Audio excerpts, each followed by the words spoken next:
Dios me les bendiga grande y abundantemente a todos los hermanos y hermanas, a todas las personas que hacen parte de este maravilloso grupo Reflexiones Apostólicas de la Iglesia Mará, Ministerio Apostólico de Restauración y Avivamiento. Les saluda el pastor Wilson Tovar deseándoles las más grandes y ricas bendiciones del Señor para cada una de vuestras vidas. También saludamos a todas las personas que se conectan por medio del Face, del Instagram y de YouTube, que nos ven, que nos escuchan. Dios les bendiga por estar ahí conectaditos con nosotros. Pedimos a Dios que cada palabra, que cada mensaje sea para sus vidas de un nutriente especial que conforte sus corazones y edifique vuestras almas. Es mi mayor deseo, en el nombre de Jesús. Bueno, hoy queremos compartir una maravillosa reflexión que la hemos titulado Firmes en la libertad. El apóstol Pablo, aconsejando a los hermanos de Galacia, la iglesia de Gálatas, les escribe estas palabras en el capítulo 5, el versículo 13 del libro de Gálatas. Les dice: porque vosotros, hermanos, a libertad fuisteis llamados, solo que no uséis la libertad como ocasión para la carne, sino servíos por amor los unos de los otros. Bueno, este consejo del apóstol Pablo a la iglesia de Gálatas nace en un sentimiento muy especial. Creo que es el sentimiento de cada pastor, de cada predicador. Es el sentimiento de que cada creyente, de que cada persona que escucha el mensaje de Dios, pueda su corazón ser edificado. Pablo decía: hijitos, le decía a los Gálatas, estas cosas os escribo porque deseo que Cristo sea formado en vuestros corazones. El deseo de Pablo, el sentimiento de Pablo era que Cristo, la vida de Cristo, fuera formada en el corazón de cada persona. Dios nos ha llamado a una libertad. La Biblia dice: estad pues firmes, versículo 1 del capítulo 5 de Gálatas dice: estad pues firmes en la libertad con que Cristo nos hizo libres, y no estéis otra vez sujetos al yugo de la esclavitud. Precisamente esa es la razón. La idea es que nosotros podamos permanecer en esa libertad de Dios, en esa verdad que fue pagada con precio de sangre. Fuimos libres de la esclavitud del pecado, fuimos libres de la muerte eterna. Somos libres del castigo eterno si nosotros permanecemos en Cristo y firmes en esa libertad a la que Él nos llamó. Pero también nos recomienda: no estéis otra vez sujetos al yugo de la esclavitud. Estamos viviendo un tiempo donde, donde se ha mezclado la religión con la veracidad del Evangelio. Pablo aconsejaba a la iglesia de esa época y les decía: si un ángel del cielo os trajere otro evangelio diferente al que les hemos anunciado, sea anatema. Solamente existe un evangelio, y ese evangelio no es una religión. No es una religión inventada por el hombre, basada en dogmas, en mitos y en teorías pobres del intelecto humano. El evangelio, como dijo el apóstol Pablo a los romanos, es poder de Dios. El evangelio es poder de Dios para salvación a todo aquel que cree, al judío primeramente y también al griego, a todo el que crea. El evangelio es poder de Dios, porque el evangelio es el medio que Dios utilizó para salvar al ser humano. Por eso el evangelio se llaman buenas nuevas de salvación. Son buenas nuevas de salvación. Las escribió el evangelista del nuevo pacto, Isaías, cuando dice: el pueblo que estaba sentado en tinieblas vio gran luz, y los que moraban en sombras, en tinieblas de muerte, luz resplandeció para ellos. Ese era el evangelio que se venía a predicar.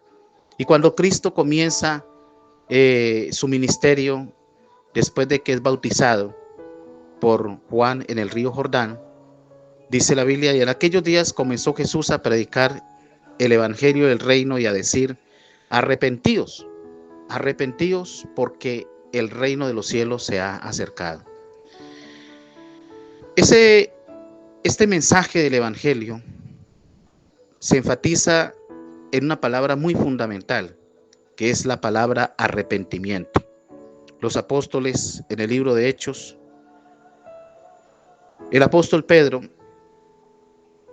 escribe y dice: arrepentíos y convertidos, para que sean borrados vuestros pecados y para que vengan de la presencia del Señor tiempos de refrigerio. Miren esto, el texto es claro: arrepentíos y convertidos, porque el arrepentimiento tiene que venir con un reconocimiento, y ese reconocimiento entonces nos lleva al cambio de vida, al cambio de actitudes, a un cambio diferente de pensar y de mirar las cosas en el plano espiritual. Arrepentíos y convertidos, para que sean borrados vuestros pecados, para que vengan de la presencia del Señor tiempos de refrigerio. Dios promete un tiempo de paz y de bendición a la persona que reconoce su error y se vuelve a Dios. Por eso la invitación a través de los profetas era: paraos en los caminos, preguntad por las sendas antiguas y ved cuál sea el buen camino y andad por él, y hallaréis descanso para vuestras almas. Bendito sea el nombre del Señor. El evangelio entonces reúne un programa muy especial de parte de Dios.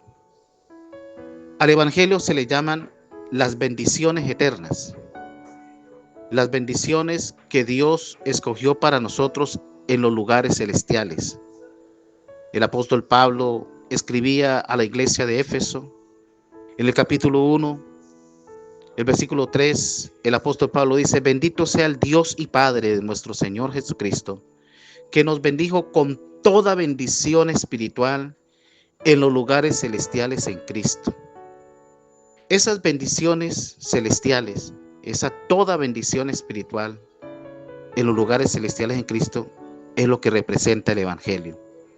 Porque el evangelio es regeneración, el evangelio es redención, el evangelio es adopción, el evangelio es justicia, el evangelio es santificación y por último el evangelio es glorificación.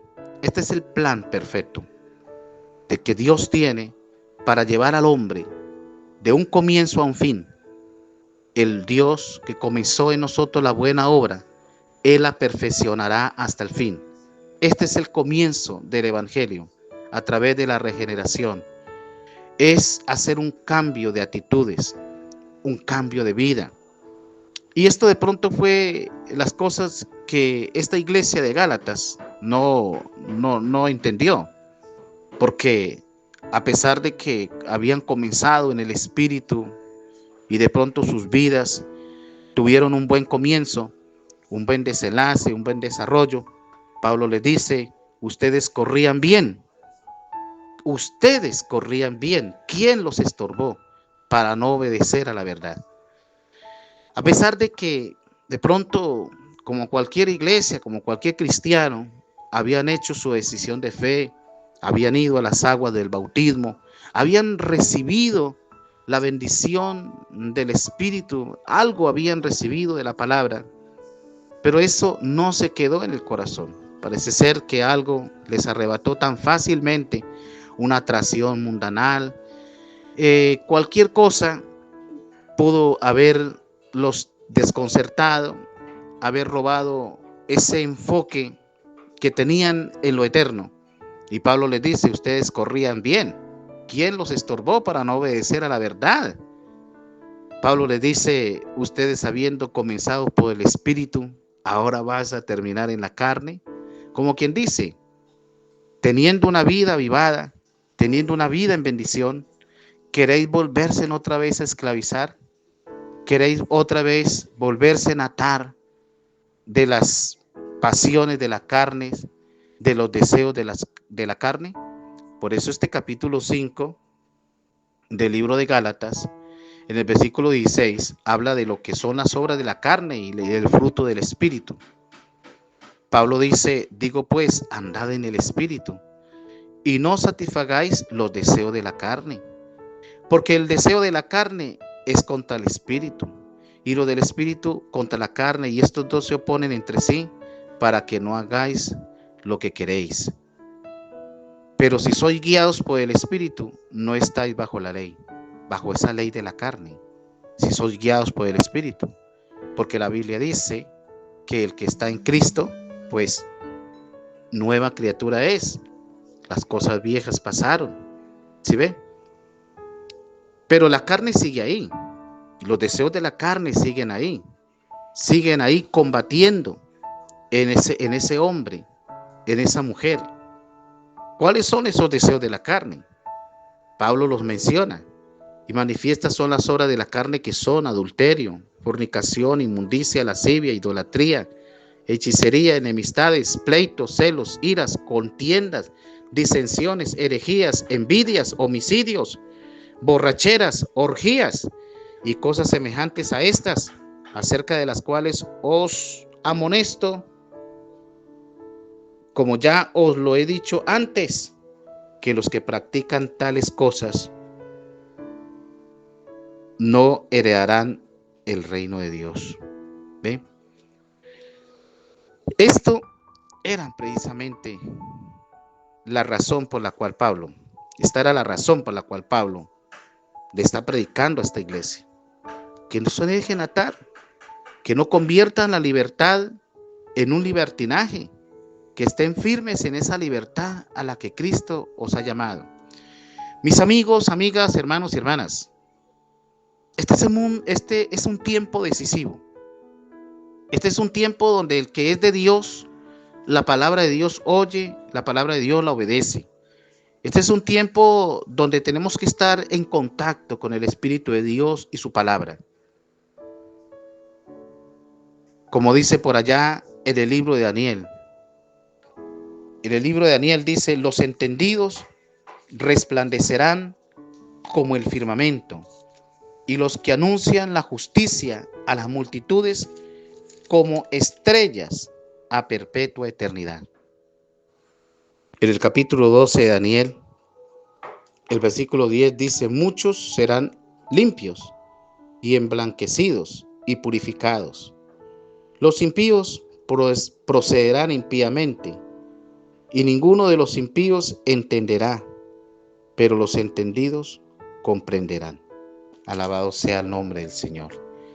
Dios está buscando un pueblo que le agrade, un pueblo que le busque, un pueblo que le honre, un pueblo que le adore en espíritu y en verdad. Un pueblo que esté dispuesto a entregar su corazón, como el Señor lo dice allá a través de Salomón, dame, hijo mío, tu corazón, y miren tus ojos por mis caminos. El evangelio es paz. Jesús dijo, mi paz os dejo, mi paz os doy. Yo no la doy como el mundo la da.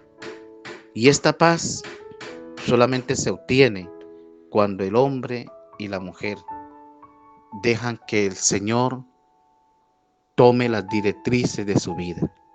Cuando le permitimos a Dios tomar el timón de nuestra navegación para que nos lleve a puertos seguros.